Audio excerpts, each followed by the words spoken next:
Welcome to another episode, guys.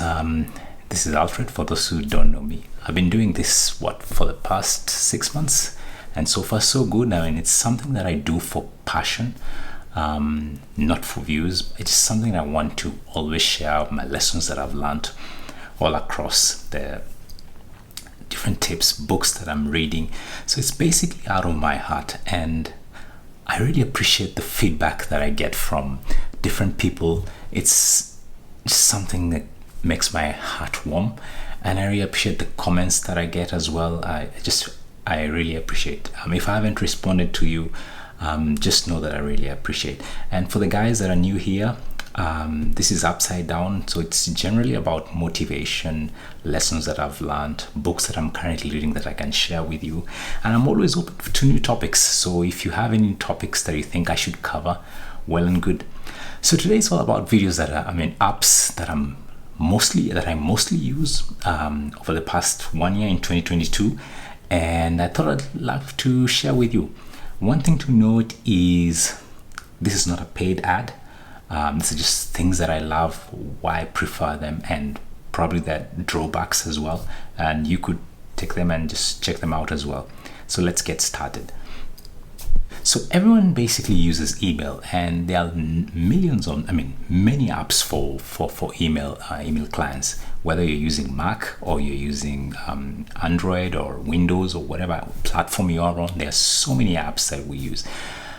I kind of use different apps. So Gmail, I use the Gmail apps, and for work, I've been testing a number of apps, and the one that I've used for the past 6 years is basically called Spark.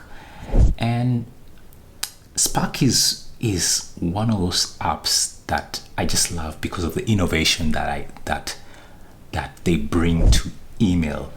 One of the features that actually drew me to them 6 years ago was the fact that you could actually send an email, set an email to send it at a specific time. For example, compose an email and set it to send at 8 in the morning, for example. I know that feature now is all across so many emails on Gmail or so many apps on all over. But these guys are very innovative, and I just want to mention a number of features that I love currently on this app. One is actually called collaboration. So can you imagine that you can be able, as a team within your company or within wherever it is, you can be able actually to collaborate on an email. So all of you could kind of do it in a real time. So you could see, for example, Jane or Andrew or whatever it is, all collaborating to try and compose one email. This avoids back and forth, because sometimes you want to send a draft to your boss or to your colleague to check it out. Why not then everyone just work on the same email, and when you're happy with it, then you kind of shoot it off. On the side also, you could actually be chatting or having a private chat as well on that email. So it's one of those features that I feel like it's so useful for companies. Kind of reduces inefficiencies in terms of sending emails back and forth, especially internally, just filling up your inboxes. The second point second good set of features that I love is basically notifications. So one is snooze. You could snooze your email. So for example, there's an email that has popped up and probably you don't want to read it. You've just checked it out a bit and you want to look at it later. So you could actually set that email to snooze mode, and that helps you. Maybe, for example, you could snooze it for 1 hour, then that email pops up like a new email, then you could review it. The other good feature that I love is email follow-up. So here's the point. Let's say you sent an email to a client, right? And you want to, maybe the client doesn't respond to you in 5 days or 4 days, and you want to follow up. Why not set up the email to kind of have an email follow-up? So you kind of, let's say, blast an email to a number of people. It's very good for marketing. If you don't hear from them in about 4 or 5 days, then you have this email follow-up notification will be like, hey, would you love to send another email to Alfred, or probably follow up on this email with another idea or a reminder to your client? I find that very useful. I think it's very useful, especially for sales within your team or those kind of things. The drawback to this app at the moment is only available in iOS and Mac OS, so basically it's on Apple platform. But from what I've seen, they're currently working on a cross-platform, so web interface and Windows. So I think it's something that should be coming up in the next few months. Let's move on to the next app, and I think this is very useful for those people who have so many meetings just coming up from different areas. So I used to find this problem. So I have Gmail calendar, I have Apple Calendar, and I have another calendar on my another email client. I just used to find it hard to synchronize all these calendars at the same time, and I ended up missing emails, especially the ones on Gmail. Either notification doesn't pop up or whatever it is, and it just used to be so difficult to coordinate all these emails. Then Calendly came up, and I think it's a very fantastic idea. On one side, you're able to actually pull all your calendars into one good inbox or one good view that you're able to set up your emails and set up all your meetings and see them in one window. But the thing that I love about this is also your client, and this thing that I think they picked up from Outlook. I think Outlook came up with this for the first time. Your client can be able to see how busy you are and actually pick up a slot, and you could set up rules around that, and I find that very useful.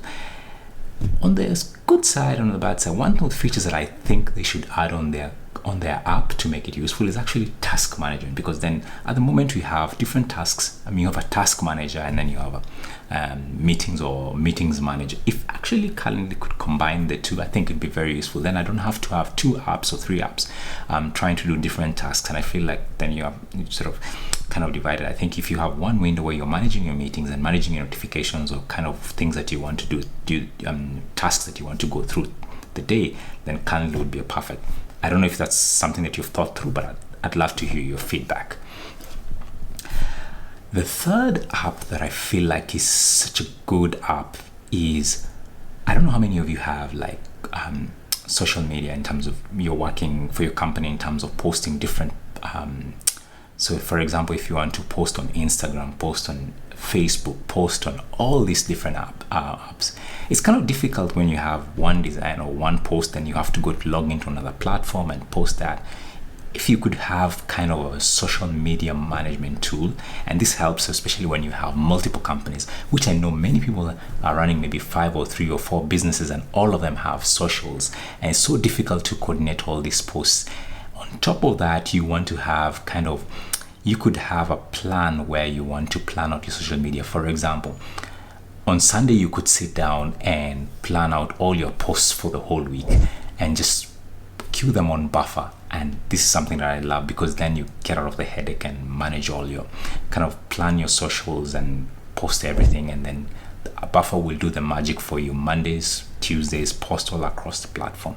And also when you get comments and the rest, you're able to respond on the platform. The beauty about this is that there's a free version, because I've gone through so many apps, and the biggest challenge with them is, of course, there's a paid version. And I think Buffer, one thing they did here is kind of help individuals or small companies is that uses a free version. And if you like the paid version, it also has some good features as well. The final app that I think is app of the year for me, it's a paid app. I think you pay about $8. It's a paid app. There's also a free version as well, which is limited, but I think it's a great app for anyone who is in social media, is Canva. I cannot tell you how much Canva simplifies design of social media templates, or just design of things that you want to post, whether it's on Instagram or